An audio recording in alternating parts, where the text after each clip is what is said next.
نحمده ونصلي على رسوله الكريم اما بعد فاعوذ بالله من الشيطان الرجيم بسم الله الرحمن الرحيم رب اشرح لي صدري ويسر لي امري واحلل عقدة من لساني يفقهوا قولي. کچھ لوگ محض شاپنگ میں اتنا ٹائم لگا دیتے ہیں. ابھی تو مجھے موقع ہی کم ملتا، لیکن جب میں بازار جاتی بھی تھی تو آپ یقین مانیں کہ میرا طریقہ کیا ہوتا تھا، جو جتنی کی چیز ملی ہے نا، جو ضرورت ہے نا، بس لے آؤ. میں ہمیشہ سوچتی تھی میرا وقت اس سے زیادہ قیمتی ہے کہ میں ایک چیز کے لیے 2 سے 3 اور 4 دکانیں پھروں، کیونکہ لوگ اس کو ہوشیاری سمجھتے ہیں نا. مارکیٹ گھوم پھر کے پھر سستا لے کر آؤ تو ان کو یہ نہیں پتا کہ کتنا مہنگا وقت لگا کے آ گئے. چند پیسے ادھر سے بچا کے تو ادھر کیا کیا ہے، دوسری طرف اتنا وقت گنوا کے آگے. اس میں آپ کچھ پڑھ سکتے تھے، پڑھا سکتے تھے، عبادت کر سکتے تھے، کسی کی خدمت کر سکتے، کچھ بھی کر سکتے تھے. یا یہ کہ آپ کو پہلے ہی پتا ہونا چاہیے کہ کون سی چیز کہاں سے. عام طور پر یہ ہوتا تھا نا، جیسے میں پڑھ رہی تھی، گلاسکو میں پڑھ رہی تھی، تو خود ہی سب کچھ کرنا پڑتا تھا، خرید و فروخت سے. جب کہیں جیسے کچھ لوگ آئے ہیں یا کچھ، تو میں ہمیشہ لوگوں سے پوچھ لیتی تھی کہ فلاں چیز کہاں سے بہتر ملتی ہے. تو جانے سے پہلے اچھا اس کا ایڈریس کیا، سارا کچھ ٹو دا پوائنٹ معلوم کر کے پھر گئے، کام کی جگہ پہ گئے، وہاں سے کام پورا کیا اور واپس. کوئی ضرورت نہیں ونڈو شاپنگ کی، ادھر گھوم رہے ہیں ادھر گھوم رہے ہیں، میں سیر و تفریح کر رہے ہیں، ختم. کیونکہ اگر آپ کے سامنے کوئی ٹارگیٹ ہے، اگر واقعی تعمیری کام کر رہے ہیں، ورنہ آپ دیکھیں کہ خصوصاً ویسٹ میں تو مائنڈ ہی یہی ہے کہ ہر روز ایک نیا شوشہ نکال دیں گے، کہ نئی چیز نکال دیں گے اور پھر آپ کو الجھائے رکھیں گے. کچھ لوگوں کا تو کام وہاں پر صرف یہی ہوتا ہے، خصوصاً ریٹائرڈ اور بوڑھے لوگوں کا، وہ جا کے دکانوں میں صرف نئی آنے والی چیزوں کو دیکھتے رہتے ہیں دل بہلانے کے لیے. اچھا اب کیا آ گیا اور کیا گیا. اتنے تو کیٹلاگ پڑے ہوئے ہیں گھروں میں، اور سارا وقت بیٹھ کے لوگ فارغ وقت میں یہی دیکھتے رہتے ہیں کہ کون سی چیز اب ہم کتنے کی خریدیں، حالانکہ اس طرح کی چیزیں پہلے بھی موجود ہوتی ہیں گھر میں. عامر بن قیس ایک زاہد تابعی تھے. ایک شخص نے ان سے کہا آؤ بیٹھ کے باتیں کریں. کہنے لگے تو پھر ذرا سورج کو بھی ٹھہرا لو، پھر بیٹھ کے باتیں کریں گے. ابھی وہاں بھی ہمارے ہاسٹل میں نئی بچیاں آئی ہیں نا، تو وہ نیچے لان ہے تو اس میں بیٹھی ہوتی ہیں، تو اس وقت میں دیکھتی کہ باقاعدہ ہاتھ پہ ہاتھ رکھ کے بیٹھ کے باتیں کر رہی تھی. تو کہتی ہیں معصوموں کو کچھ خبر نہیں کہ کیا گنوا رہی ہیں. اب کیوں نہیں اس وقت میں اپنی کوئی سوئی سلائی، کچھ کڑھائی، کچھ اور کچھ نہیں تو پریکٹس کیلی گرافی کی کر لیں، کچھ کر لیں، لیکن ابھی استعمال ہی نہیں کرنا آتا. تو اتنی تکلیف ہوتی ہے. میں کہتی ہوں اتنا خزانہ ان کے ہاتھوں سے جا رہا ہے اور ان کو بالکل پتا نہیں کہ یہ کیا لوز کر رہے ہیں نا، کیونکہ ہم تو انجوائے کر رہے تھے. شیخ محمد بن سلام البیکندی امام بخاری کے استادوں میں سے تھے. ایک دفعہ ان کا قلم ٹوٹ گیا تو انہوں نے صدا لگائی مجھ کو نیا قلم 1 دینار میں کون دیتا ہے. لوگوں نے ان پہ نئے قلموں کی بارش کر دی. یہ ان کی دریا دلی کا حال تھا کہ ایک قلم کو 1 دینار اس دور کی بہت خطیر رقم تھی، اس کے بدلے خریدتے تاکہ لکھتے لکھتے ان کا ایک لمحہ بھی ضائع نہ ہو اور ان کے خیالات کا تسلسل جاری رہے. بڑی سے بڑی اماؤنٹ پے کر دی، کس لیے؟ تاکہ کام میں رکاوٹ نہ آئے. بعض اوقات ہم کہتے نہیں ابھی وہ سستا جا کے لیں گے نا کہیں سے، کیا ضرورت ہے اس میں اتنے پیسے لگانے کی. اچھا میں خود اسی طرح کرتی ہوں. جیسے اگر کچن میں کوئی کام ہے یا ناشتہ ایون میں کر رہی ہوں تو میں نے ایک کیسٹ سیٹ رکھی ہوتی ہے مختلف اسکالرز کی، مختلف جو بھی کوئی کہتا ہے یہ سن لیں یہ اچھی چیز ہے اس میں. تو ہشام کو مجھے جب تیار کرانا ہوتا ہے تو ہشام کو میں اٹھاتی صبح، جو میری روٹین ہے اس میں اٹھاتی اس کو میں قرآن پاک کی تلاوت سے. ایک کیسٹ ہے میرے پاس، اس میں پہلے اذان لگتی، پھر سورۃ فاتحہ لگتی، پھر سورۃ واقعہ لگتی، پھر سورۃ ملک لگتی. تو چونکہ سورۃ ملک اس کو زبانی یاد کرائیے، کچھ اور صورتیں، تو پھر انہی صورتوں کو میں اذان لگا دیتی کہ شیطان بھاگے یہاں سے. پھر اس کے بعد جب تک اس کو اٹھاتی ہوں اور کان میں تلاوت پڑھتی رہتی، پھر اس کو جتنی دیر تیار کراتی ہوں، اس کو نہلاتی ہوں، اس کے دانت صاف کرانے، اس کے سب کچھ کپڑے چینج کرانا، اتنے میں قرآن پاک لگا رہتا ہے، اس کی ساری ریویژن ہوتی رہتی. حتیٰ کہ ناشتے میں بھی تھوڑی بہت بات اگر بیچ میں ہو تو قرآن پاک لگا رہتا ہے. جو ہی وہ جاتا ہے تو میں اپنا ناشتہ شروع کرتی ہوں تو فوراً وہ کیسٹ بند ہوتی ہے تو دوسری لگ جاتی ہے، اور جو ہی لگتی ہے تو وہ کسی نہ کسی کا لیکچر ہوتا ہے. اور پاس میں ایک چھوٹی سی نوٹ بک سی رکھی ہوئی ہوتی ہے، میں کچھ کھا رہی ہوتی ہوں اور ساتھ میں سن بھی رہی ہوتی ہوں. اور یا پھر یہ ہوتا ہے کہ اخبار کو بھی ایک نظر دیکھتی ہوں اس وقت. یہ جو میں نے اپنے قرآن پاک کی اصلاح کی ہے، میں نے بچپن میں پڑھا تھا، اور بچپن میں پڑھا ہوا پھر بھول جاتا ہے انسان. تو میں نے اپنے قرات کی جو درستگی کی ہے محض کیسٹ سن سن سن سن کے، ایک لگائی ایک نکالی، ایک لگائی ایک نکالی. کچن میں کام ہے، کہیں کام ہے، بس لگا ہوا. اور پھر اسی طرح اگر کوئی ایسا کام کرنا ہے جس میں کچھ پڑھ نہیں سکتے, کچھ سن نہیں سکتے, تو اس میں توبہ استغفار اور ذکر نا ساتھ ساتھ زبان ہلتی رہے تاکہ وقت جو ہے وہ ضائع نہ ہونے پائے. پھر اسی طرح ہر ملنے والا فرد دوست نہیں ہوتا, اور نہ ہی ہر فرد کو اس کے اطمینان کی حد تک وقت دینا درست ہے. لوگ تو کبھی بھی سیٹسفائیڈ نہیں ہوں گے, آپ 2 گھنٹے بھی ان کے ساتھ لگائیں. یہ نصیحت میرے لیے بہت کارآمد ہے. اکثر ایسا ہوتا ہے کہ جیسے میں اسٹوڈنٹس کے ساتھ جا رہی ہوتی ہوں, ابھی لفٹ میں کھڑی ہوں تو وہاں کوئی مل گیا, اچھا آپ سے ٹائم چاہیے, آپ سے بات کرنی ہے, تو میں کہتی ہوں ابھی کر لیں. تو وہ کہتے ہیں کہ نہیں ذرا ٹائم لے کے کرنی. میں نے کہا ٹائم پھر تو پتہ نہیں ملے کہ نہ ملے, ابھی کر لیں. تو میں ان کو مجبور کرتی ہوں کہ ابھی کر لیں, پھر وہ کر لیتے ہیں. اچھا بعض اوقات میں کہیں جا رہی ہوں, کہتے ہیں آپ سے بات کریں, تو کہتی ہیں چلو میرے ساتھ اور ابھی کرو, راستے میں ادھر ہی ختم کرو. آج کل میں کوشش کر رہی ہوں کہ اگر اللہ خیر کرے تو پہلے پارے کا جو لفظی ترجمہ ہے وہ چھاپ لیا جائے. تو اس کے لیے جو میری کیسٹ ہے اس سے لکھوایا ہے. اسے لکھوا کے اسے چیک بھی تو کرنا ہے نا, کیونکہ بولا ہوا پتہ نہیں کو منہ سے غلط نہ نکل گیا. الحمدللہ نہیں, لیکن پھر بھی چیک کرنا. آپ کو پتا میں وہ کس وقت چیک کر رہی ہوں؟ گاڑی میں چیک کر رہی ہوں, میٹرو جانے تک اور واپس آنے تک. جانے میں روٹس چیک کرتی ہوں اور واپسی پہ ترجمہ چیک کر رہی ہوں. ڈیلی کام میں اس طرح بھگتا رہی ہوں. تب انشاءاللہ تعالی روز کا تھوڑا 10 منٹ کا سفر ہے میرا. 10 منٹ میں لکھا ہوتا ہے, لکھوایا میں نے کسی اور سے, میں نے خود نہیں لکھا, لیکن کیا ہے بولا ہوا تھا نا کیسٹ میں, تو وہ کسی نے وہ کیسٹ لکھ دی.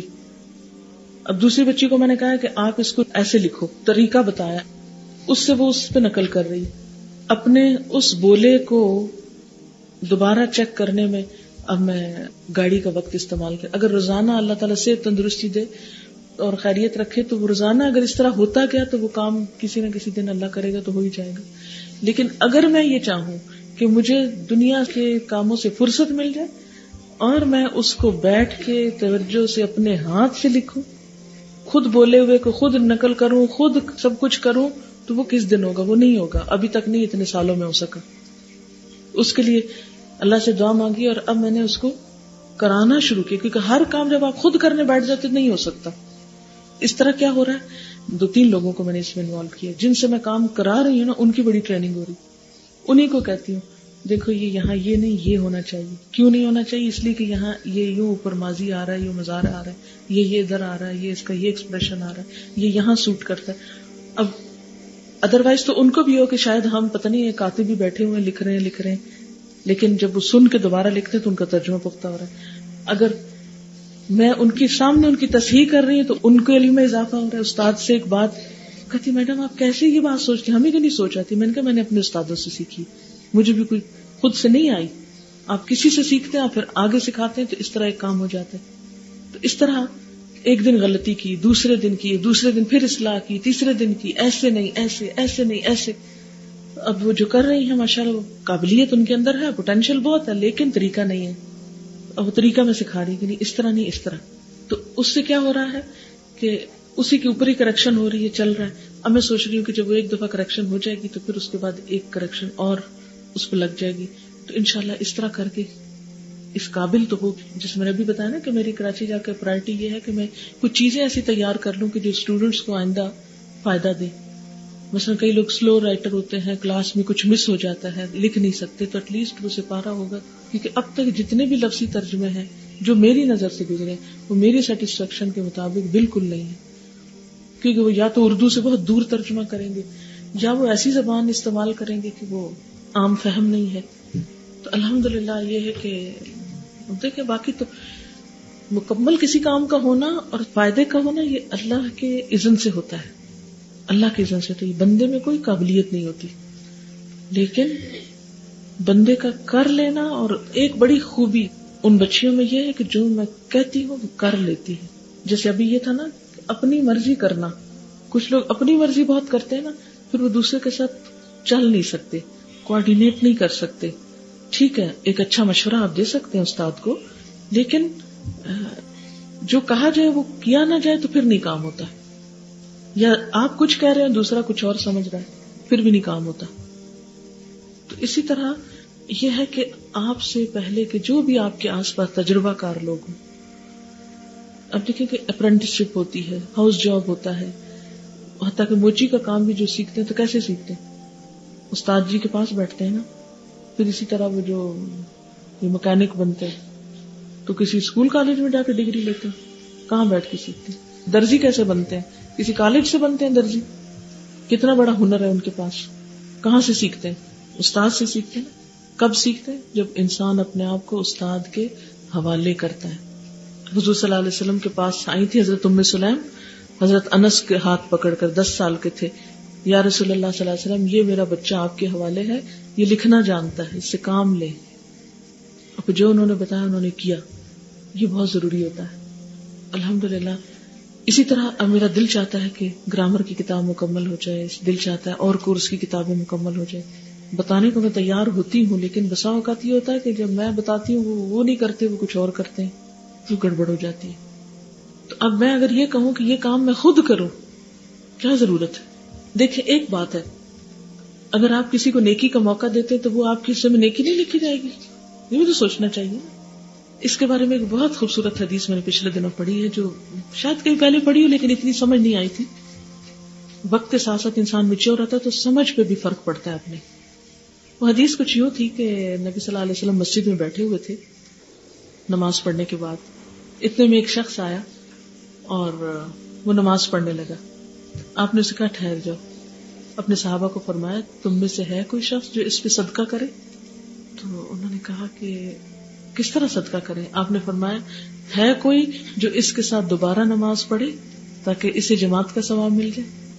تو اس پہ حضرت ابوبکر صدیق رضی اللہ تعالیٰ عنہ اٹھے، کہنے لگے یا رسول اللہ صلی اللہ علیہ وسلم میں یہ صدقہ کروں گا۔ تو انہوں نے دوبارہ اس کے ساتھ مقتدی بن کے نماز پڑھی،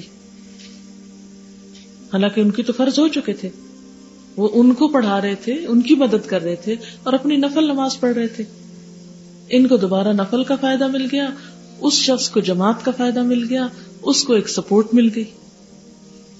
تو مطلب نیکی کے یہ چھوٹے چھوٹے کام ہیں۔ اگر مثلا میں کسی کو کام کے لیے کہوں تو اس کا مطلب ہے میں نے اس کو نیکی کا موقع دیا۔ مثلا میں چادر بچھا رہی ہوں، ایک یہ ہے کہ میں خود ہی بچھاؤں گی، چھوڑو تم ہٹو پیچھے، مجھے زیادہ اچھی آتی ہے۔ ایک یہ ہے کہ آپ صبر اور حوصلے کے ساتھ کیا کریں، ساتھ لگائیں اور اس کو سمجھائیں کہ اچھا تم یہ اس طرح کرو، اس طرح، یہ صدقہ ہوتا ہے، یہ بھی نیکی کا موقع دینا ہوتا ہے۔ ایک شخص جو ہاتھ پہ ہاتھ باندھ کے بیٹھا ہے یا کھڑا ہے تو اس کو کسی کام لگانا بھی ایک صدقہ ہے۔ اسی طرح آپ دیکھیں کہ جیسے میں نے پہلے بھی ذکر کیا کہ میرا سارا سٹاف چینج ہو گیا ہے، جو میرے ساتھ تھے لوگ نا، اب نئی بچیاں ہیں، ظاہر نئی بچیاں ہیں، وہ غلطیاں بھی کر سکتی ہیں، ان کو تجربہ بھی نہیں، ان کو نام بھی لوگوں کے نہیں پتا، ان کو کام بھی نہیں پتا۔ تو آپ سوچ سکتے ہیں میرے لیے بسا اوقات کس قدر اجنبیت ہے، کتنی پریشانی کی بات ہو جاتی ہوگی۔ مجھے ایک چھوٹا سا فون کرانا ہوتا ہے، میں نے کسی کو جاؤ فلاں کو فون کر رہا ہوں کہ وہ یہ کام کر لے یا نہ، کیونکہ لوگ مجھ سے اپنے مسئلے بیان کرتے رہتے تو میں خود بازو کا جواب نہیں دے سکتی، تو میں اس طرح کرتی ہوں کہ اپنے اسٹوڈنٹس کو سمجھاتی ہوں، جاؤ اس کو یہ فون کراؤ، اس کو یہ کہہ دو، اس کو وہ بتا دو، اس کو اس کتاب کا بتا دو، اس کیسٹ کا بتا دو، فلاں جگہ کا بتا دو، کچھ کر دو۔ اب جب یہ میں کام دے رہی ہوتی ہوں تو ظاہر ہے کہ دوسرے کو فون یوز کرنا آنا چاہیے، بات کرنی آنی چاہیے، فون نمبر پتا ہونا چاہیے۔ اب ہوتا یہ کہ جو میرے بالکل قریبی جاننے والے بھی تھے، جن سے مجھے دن رات کام رہتا تھا، ان کو بھی فون کرانا ہوتا ہے، تو مجھے ایک پریشانی لاحق ہوتی ہے، کیونکہ ڈائری نکال کے دو، نمبر اس میں بتاؤ اور پھر پورا طریقہ سمجھاؤ کہ یہ اس شخص سے اس طرح بات کرنی ہے، اچھا خاصا وقت طلب ہے۔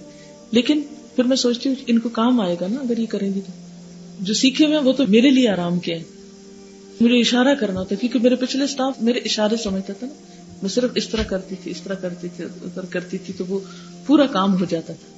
اب مثلاً ایڈیٹنگ کا ہی کام ہے تو عالیہ اشفاق تو میرے ساتھ کیا کرتی تھی، تو جب میں کلاس میں بولتے بولتے جب مجھ سے کوئی غلطی ہو جاتی تھی تو میں اس کو ایسے اشارہ تھا، کسی کو پتہ ہی نہیں چلتا تھا، وہ کہتے پتہ نہیں کیا پڑھا رہی اور میں ایسے کر جاتی تھی، وہ ایک دم آئی کانٹیکٹ ہوتا تھا اور وہ اپنے پاس نوٹ کر لیتی تھی اس چیز کو یوں کرنا۔ اب وہ سب کے سب غائب، اب بالکل نئی شکلیں بیٹھی ہوئی ہیں، اب سب اشارے ان کو سکھا رہی ہیں، لیکن یہ ہے کہ اس طرح یہ بھی کام سیکھ جائیں گے تو ان کا بھی بھلا ہو جائے گا۔ تو زندگی میں انسان کو نہ صرف اپنا آرام نہیں دیکھنا چاہیے، صرف اپنا فائدہ نہیں دیکھنا، دوسروں کو کام کا موقع دینا چاہیے، یہ ان پہ بھی صدقہ ہے اور آپ کے لیے بھی نیکی لکھ لی گئی۔ الدال علی الخیر کفاعلہ۔ مثلاً بعض اوقات کیا ہوتا ہے کہ ہم کچن میں اگر کام کر رہے ہیں نا تو ہمارا دل ہوتا ہے کہ مہمان کے سامنے بھی ہم ہی ٹرے لے کے جائیں تاکہ اس کو پتہ چلے کہ ہم خدمت گار ہیں، ہے نا۔ کچھ لوگ اس شوق میں اپنا وقت ضائع کرتے ہیں تو کیا ہوا اگر آپ پیچھے بیٹھ کے کام کرتے رہیں اور دوسرے کو کہیں جاؤ تم نام کما لو، ہم ثواب کماتے ہیں تم نام کماؤ. اب بعض اوقات یہ ہوتا ہے کہ جیسے انچارجز بھی سارے وہاں پر نئے ہیں سب، تو میں ان کو بتا رہی ہوتی ہوں کہ آپ نے یوں کرنا ہے، کلاس میں یوں بتانا ہے، ایسے بولنا ہے، ایسے کرنا ہے، ایسے کرنا ہے. پھر جب وہ جا کے کرتے ہیں پھر اسٹوڈینٹس کی بس چٹ آتی ہے کہ ہمارے انچارجز نے یہ بات ہمیں اس طرح بتائی تو ہمیں بہت مزہ آیا. اب نام تو انچارجز کا بن گیا. کسی نے بھی یہ نہیں کہا میڈم آپ نے بہت اچھا سکھایا تھا، تو اس وقت میں بہت انجوائے کر رہی ہوتی ہوں. ان کو نہیں پتا کہ پیچھے کس نے کیا بتایا، لیکن مجھے یہ ہوتا ہے کہ میں نے اپنا فرض پورا کر دیا، میرا اجر لکھا گیا ہے چاہے کسی کو نہیں پتا چلا. تو یہ جو ہوتا ہے نا پاپولر بننے کا شوق کہ میرا نام لکھا جائے، سب کو پتا چل جائے یہ میری قابلیت ہے، یہ بڑا خطرناک کام ہوتا ہے. اس سے بچنے کی کوشش کریں. صرف اس بات پر ریلیکس رہیں جو اللہ نے مجھے اچھا خیال یا اچھی سوچ یا اچھا ٹیلنٹ یا اچھی مہارت دی تھی، وہ میں نے دوسرے کو ٹرانسفر کر کے اس نعمت کا شکر ادا کر دیا. اس طرح سے زیادہ لوگ دین کے لیے فائدہ مند ہو جاتے ہیں. اب آپ دیکھیں کہ جیسے یہاں کا یہ سارا سٹاف ہے، یہ ادارہ پورا چل رہا ہے، یہ کوئی آسان کام نہیں، یہ مذاق نہیں ہے، لیکن یہ لوگ چلا رہے ہیں تو میں کہیں اور کچھ کر رہی ہوں نا. تو اگر میں یہ کہتی لو اتنی مشکل سے عمارت بنی اور میں اب یہ سارا آرام چھوڑ کے تو پھر چل پڑوں یہاں سے، اور یہ اتنے سالوں سے میرے ساتھ ہے، اتنا مزہ آتا ہے ان کے ساتھ کام کر کے، تو ان کو بھی چھوڑ دوں، چیزیں بھی چھوڑ دوں، اور میں پھر اجنبی ہر چیز میں. تو ایک نیگیٹو سوچ تھی نا. اگر میں اس طرح کرتی تو میں یہاں بیٹھی رہتی اور ہر چیز پہ خود قبضہ کیے رکھتی اور نام بنواتی رہتی، اور حاصل کیا ہوتا؟ دین کا مقصد تو نہیں پورا ہوتا نا. ہمیں مقصد پہ نظر رکھنی ہے، چیزوں پہ نہیں نظر رکھنی. نہ جگہ پرماننٹ ہے، نہ لوگ پرماننٹ ہے، نہ وقت ہے، کچھ بھی نہیں. ہر چیز آنی جانی ہے. اور پرماننٹ کیا ہے؟ آپ نے اپنا جو حصہ ڈال دیا کسی کام کے لیے. اچھا، پھر اسی طرح ہمارے ہاں کی دعوتیں بھی عموماً 4 سے 5 گھنٹے لے لیتی ہیں. ہمارے ہاں کی دعوتیں 4 سے 5 گھنٹے لے لیتی ہیں. اچھا، اس میں بھی اپنی مصروفیت سوچیں کہ اگر آپ کسی دعوت میں جا رہے ہیں تو آپ نے کرنا کیا ہے. ہم تو عام طور پر یہ کرتے ہیں کہ ساتھ اپنے کام والے دوستوں کو لے چلتے ہیں، نہ نہیں کرتے، چل پڑتے. اور ادھر جا کے لوگ بیٹھے ہوتے ہیں، کوئی کچھ کر رہا ہے تو کوئی کچھ، تو ہم اپنے آفس چلا رہے ہوتے ہیں، یہ کام ایسے نہ کر لیں، وہ ایسے نہ کر لیں. سب الہدا کے کام بیٹھ کے وہاں دعوتوں میں ہو رہے ہوتے ہیں. اور کوئی اور آ جائے بیچ میں تو اس سے بھی باتیں کر لیتے ہیں، اس کی بھی سن لیتے ہیں، لیکن ساتھ اپنا کام کیے جاتے. تو ایسے میں کسی ایسے بندے کو ساتھ لے کے چلے کہ جس سے آپ کچھ نہ کچھ ڈسکس کرتے رہیں، کوئی نہ کوئی پڑھائی کی، کوئی کام کی، کوئی فائدے کی، کوئی ایسی بات. یا پھر لوگوں سے انٹرویوز کیا کریں، آپ کہاں ہوتی ہیں، کیا پڑھتی ہیں، کیا کرتی ہیں، کوئی اچھی اسکل اس سے سیکھ لی، کوئی اچھی بات اس سے معلوم کر لی، کچھ نہ کچھ. تو اس وقت کو بہتر گفتگو میں، صرف کھانے پینے اور کپڑوں کی گفتگو میں نہیں، بہتر گفتگو میں استعمال کرنے کی کوشش کریں. پھر اس طرح راستے کا سفر بھی. پھر اسی طرح فیصلہ کرنے کی صلاحیت کی کمی اور ذمہ داری قبول کرنے کا حوصلے کی کمی بھی بہت سے کاموں کو خراب کرتی ہے کہ ہم فیصلہ نہیں کر پاتے، یہ ہم ذمہ داری لینا نہیں چاہتے، ہم کہتے ہیں نہ ہمیں نہ دو، ہم نہیں کر سکتے. تو کیا ہوتا ہے اس سے بھی بہت سارا جو کام ہے وہ گڑبڑ ہو جاتا ہے. کیونکہ آپ کام کریں گے تو آپ کے لیے سہولت ہوگی نا. ان مع العسر یسرا. افراد کی تربیت نہ کرنا، انہیں اگلے کاموں کے لیے تیار نہ کرنا بھی اداروں کے اجتماعی اوقات کو ضائع کرتا ہے. مثلا آپ نے سال بھر یہاں پڑھا ہے، اگر آپ باہر نکل کے کچھ کرنے کے قابل نہیں تو ضائع نہ کیا، نہ کیا برابر. تو اس بات کو پڑھ کے مجھے بہت ڈر لگا تھا کہ پتہ نہیں ہم اس معاملے میں کتنے ہیں. سبحانک اللہم و بحمدک نشہد ان لا الہ الا انت نستغفرک و نتوب الیک.